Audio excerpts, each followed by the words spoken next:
आज जो टॉपिक हम पढ़ने वाले हैं वो बच्चों को बहुत कंफ्यूज करता है, but I am sure after watching this video you will never be confuse. So what is the topic? Effect of dielectric on various parameters. जब किसी कैपेसिटर की प्लेट्स के बीच में डाइलेक्ट्रिक को इंसर्ट कराया जाता है तो उसके charge, potential difference, electric field, capacitance और एनर्जी, इन पर इफेक्ट पड़ता है. तो वो इफेक्ट क्या पड़ता है उसे देख लेते हैं हम. तो अब फर्स्ट कंडीशन इसमें हम लेते हैं व्हेन बैटरी इज डिस्कनेक्टेड, और second when battery remains connected. तो हम फर्स्ट केस ले लेते हैं व्हेन बैटरी इज डिस्कनेक्टेड. तो इसके लिए मैं आपको थोड़ा और अच्छे से एक्सप्लेन करने की कोशिश करती हूँ. तो यहाँ मैंने ये एक कैपेसिटर लिया है, ये दो मेटल की प्लेट्स हैं और यहाँ इसको सेल से चार्ज किया जा रहा है. तो जिस टाइम ये कैपेसिटर पूरा चार्ज हो जाता है तो चार्ज होने के बाद इस पर प्लस क्यू चार्ज आ जाता है, इस पर माइनस क्यू चार्ज आ जाता है और फिर इस बैटरी को डिस्कनेक्ट कर दिया जाता है. तो बैटरी को डिस्कनेक्ट करके क्या करना है, इसमें डाइलेक्ट्रिक को इंसर्ट करना है. तो ये डाइलेक्ट्रिक इसमें एक इंसर्ट कर दिया गया between the plates. Now what will be the effect on charge? अब चार्ज जो है वो तो कहीं फ्लो हो नहीं सकता, कोई पॉसिबिलिटी नहीं है फ्लो होने की, इसलिए चार्ज में कोई चेंज नहीं आएगा. तो चार्ज रहेगा कांस्टेंट, क्यू नॉट ही रहेगा. क्यू नॉट हमने इनिशियल चार्ज लिया है और अब जो चार्ज है वो क्यू नॉट के इक्वल ही रहेगा. अब देखते हैं पोटेंशियल पर क्या इफेक्ट पड़ेगा. तो उससे पहले हम इलेक्ट्रिक फील्ड की बात कर लेते हैं. जब किसी डाइलेक्ट्रिक को किसी कैपेसिटर की प्लेट्स के बीच में इंसर्ट कराया जाता है तो ड्यू टू पोलराइजेशन एक इंटरनल इलेक्ट्रिक फील्ड यहाँ पर सेट हो जाती है जो एक्सटर्नल फील्ड की अपोजिट डायरेक्शन में आप देख सकते हैं. तो उससे इलेक्ट्रिक फील्ड रिड्यूस हो जाती है. कितनी रिड्यूस होती है electric field? 1/k times, where k is dielectric constant for the dielectric. तो ये इसके बारे में हम डिटेल में पहले पढ़ चुके हैं अपनी कुछ प्रीवियस वीडियोस में. तो E is equal to E0/k, ये 1/k टाइम्स रिड्यूस हो गया. तो by V is equal to E into D. इससे हमारे पास आ जाएगा कि पोटेंशियल भी रिड्यूस हो जाएगा. पोटेंशियल कितना हो जाएगा रिड्यूस होके? V0/k. तो पोटेंशियल भी इतना V0/k हो गया. अब बात करते हैं C की वैल्यू क्या? C is equal to Q/V, और Q तो कांस्टेंट है. V हो गया है V0/k. तो इसको हम लिख सकते हैं KC0. तो जो कैपेसिटेंस है वो K टाइम्स इंक्रीज हो गई है डाइलेक्ट्रिक इंसर्ट करने से. अब एनर्जी देख लेते हैं. तो अब एनर्जी पर क्या इफेक्ट पड़ेगा?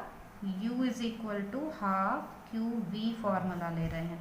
तो Q में तो कोई चेंज नहीं आया, ही तो Q0 ही रहा. और V क्या हो गया? V0/k. तो अब आप ये देख सकते हैं कि एनर्जी जो है वो भी 1/k टाइम्स रिड्यूस हो गई है. तो अब यहाँ पर एनर्जी की वैल्यू लिख देते हैं U0/k. तो आपने देखा कि when battery is disconnected charge में कोई चेंज नहीं आता. पोटेंशियल, इलेक्ट्रिक फील्ड और एनर्जी ये सब 1/k टाइम्स रिड्यूस हो जाते हैं और कैपेसिटेंस इंक्रीज हो जाता है. अब नेक्स्ट देख लेते हैं व्हेन बैटरी रिमेन्स कनेक्टेड. अगर बैटरी कनेक्टेड रहती है तो क्या इफेक्ट पड़ेगा. अब देख लेते हैं कि बैटरी कनेक्टेड ही रहने दी है और डाइलेक्ट्रिक इंसर्ट कर दिया गया है.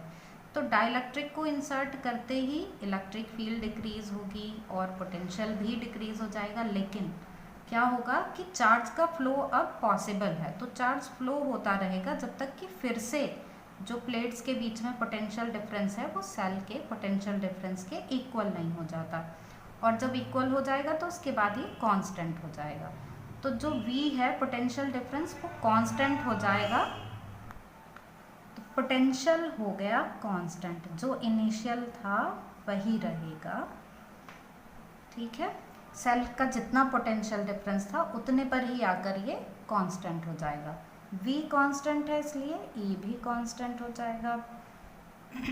अब देख लेते हैं चार्ज पर क्या इफेक्ट पड़ा. तो हमने बोला कि चार्ज का फ्लो स्टार्ट हो गया पोटेंशियल को इसके इक्वल, बैटरी के इक्वल करने के लिए. मीन्स अब और चार्ज आ गया है प्लेट्स पर, तो इसलिए चार्ज इंक्रीज हो जाएगा. कितना इंक्रीज हो जाएगा? K times. जितना डाइलेक्ट्रिक कांस्टेंट है उसके अकॉर्डिंग ही ये इंक्रीज हो जाएगा. अब बात करते हैं कैपेसिटेंस की। तो कैपेसिटेंस के लिए फॉर्मूला हम फिर से ये लेते हैं, C is equal to Q upon B. अब Q में क्या चेंज आया है, ये के क्यू नॉट हो गया है और ये कांस्टेंट ही रहा है, तो C के सी नॉट हो गया। कैपेसिटेंस इंक्रीज हो गया K times. Now energy U is equal to half Q B. Q हो गया है K टाइम्स, तो के क्यू नॉट और वी नॉट ही रहा है। तो अब यहाँ पे आप देख सकते हो कि बस के टाइम्स इंक्रीज हो गई एनर्जी, तो के यू नॉट आ गया।